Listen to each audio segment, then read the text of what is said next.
Hi friends, my name is Chaitanya Patke and welcome back to my YouTube channel. A big upset of the first match of the T20 World Cup, the qualifiers. As we know that the group stage is going to begin from October the 21st, but the qualifiers which are going to take place, which will determine the Super 12, the four teams will qualify, two each from Group A and Group B. So a huge upset. Sri Lanka has lost to Namibia by 55 runs. Can you believe it? After the Asia Cup, all believed that the worst days of Sri Lankan cricket are behind them, and Sri Lanka cricket is truly back. And as we know that they have faltered in the past, Sri Lanka since 2015, but absolutely nobody expected this result. The greatest victory in the history of Namibian cricket, and they absolutely deserve it. A small, compact country, which, despite the fact at having not enough or adequate infrastructure, still beat one of the best countries in the world. As we know that Sri Lanka defeated in-form India and Pakistan to win the Asia Cup in the last month. So a fantastic result for Namibia and well deserved. Namibia were put into bat by Sri Lanka after Lankans won the toss. 163 for 7 in their allotted 20 overs, with magnificent batting towards the lower order. By the lower order, I beg your pardon, by the Namibians. They were less than 100 when 6 wickets were fell, but they didn't give up. So kudos to them. Michael Van Dingen scored 3. Dushmanta Chamira got him with an absolute tripper. Pramod Madhusudan took the catch. Lecoq scored 9 of 9 deliveries. The Namibian openers could not trouble the scorers much. Nicole Lofty-Eaton, who has made quite a name for himself in the associate world, scored 20 of 12 deliveries. He actually looked very good. He was unfortunate to be dismissed. He looked in great touch, 2 sixes and a boundary.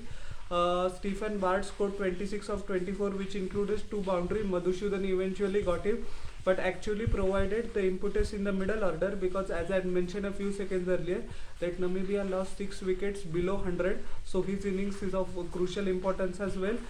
Gerard Erasmus, the skipper, scored 20 of 24. Once again, unfortunately didn't hit a boundary, but scored the runs which were vital. And Jan Freiling, who was eventually adjudged the man of the match, scored a magnificent 44 of 28 deliveries, which includes 4 boundaries. He was eventually run out by Danushka Gunathilake, but he actually showed the presence of mind and took twos when available, converted ones into twos a couple of times, and scored all round the ground. If you didn't know that Namibia was playing, he was so good that you think that he was a player of the top 8 nations which have already qualified. A great victory for Namibia, and Jan Freiling is the architect for it. David Visa, unfortunately the former South African player, as we know that's now switched to Namibia, couldn't trouble the scorers, and JJ Smith scored 31 of 16 deliveries which provided the impetus towards the Namibian innings and helped them to cross that psychological 150 run barrier. 2 boundaries, 2 sixes, he was not out, and those couple of lusty blows towards the end would have put much confidence into the Namibian bowlers that yes, despite the fact that they are not a test playing nation, they can still defeat Sri Lanka and have a chance. Mahesh Theekshana in 4 overs gave away 23 runs, took a single wicket, bowled well brilliantly as he always does in the power play. Dushmanta Chamira was very expensive. Towards the latter part, his figures were spoiled by Freiling and Smith. In 4 overs, he gave away 39 runs and took a wicket. Pramod Madhusudan, actually he was expensive, 9.25 per overs, but he got the early breakthroughs. He took 2 wickets by giving away 37 in 4 overs.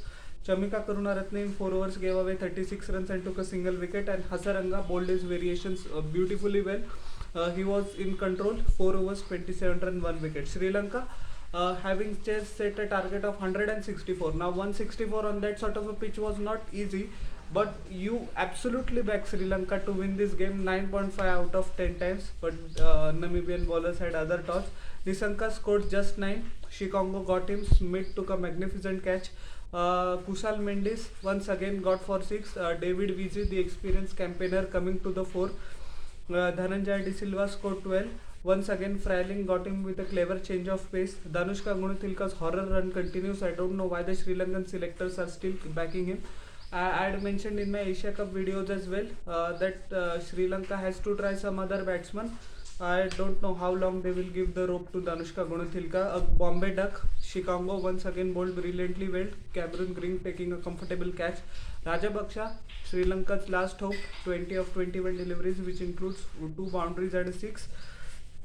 Which includes two boundaries, sorry, not a six. Schultz got him eventually. Dashun Shanaka scored 29 of 23, two boundaries, 1 6. He looked set for a big one, and until he was at the crease, Sri Lankan hopes were alive. But Freiling once again had other plans, deceived him with a slower one, and he was caught out in the deep.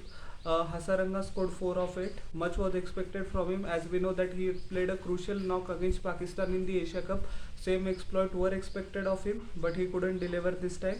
Schools got him eventually. Lofty Eaton taking a simple catch. And Chamika Karunaratne scored 5 of 8 deliveries, with Smith once again coming to the fore. Pramod Madhushan was run out by Matthew Van Lingen for 0. He didn't face a delivery, and Chamira was undone by David Visa. He scored 8 of 15 deliveries. Thikshana tried to resist a bit, but the score was way too much, 11 of 11, which includes a solitary 6, but unfortunately to no avail for the Lankan cause. So Erasmus gave 8 runs in a single over. David Visa once again showing his skills, his experience coming to the fore. 4 overs, 16 runs, 2 wickets. Schools 4 overs, 18 runs, 2 wickets. Chicago bowled wonderfully well. Actually, he didn't complete his quota of overs, or he could have got more than 2. In 3 overs, he bowled a maiden, can you believe it? Gave away 22 runs and took 2 wickets. Mitt complimenting his batting. He scored 31, as I said. Took also a magnificent wicket, 3 overs, 16 runs, 1 wicket, less than 6 runs per over for Schmidt. Legendary performance by him. Visa also going for less than 6 per over against a test playing nation, worth appreciating. And Freiling, 4 overs, 26 runs, 2 wicket. He was rightfully adjudged the man of the match. And as was mentioned by the South African coach of Namibia, De Bruyn, that Freiling is a fighter. He's a street fighter, is the word that he used. And he is also a comedian whose satire is his primary mode of entertainment in the comedy genre. But anyways, he has played the innings of his life, and all the tables have been turned, and that Namibian victory has set the cats among the pigeon. As we know that Namibia is not famous for its cricket. The cricket fans aged 30 to 40 will remember in 2003, Sachin scored a magnificent 100 against Namibia in the World Cup at Nairobi, but that was the only tournament that they qualified. But the infrastructure remains poor in Namibia. But the last few years, the De Bruyn has brought in Albie Markel, the famous South African all-rounder. After that, Moni Markel also joined in the preparation, but he is not a full-time coach yet. So a professional structure has been set up, and this is a great news for the associate nations, that if you try, if you don't give up, then you have a chance. And Namibia has, as I said, certainly the cat amongst the pigeon, and it can create trouble for India, because now Sri Lanka has to come back. And I am not writing Sri Lanka off, but if Namibia don't win one of their next 2 games, Sri Lanka and West Indies will both come into Group 2, which is the group that already contains South Africa, India and Pakistan and Bangladesh. So that will be the group of death.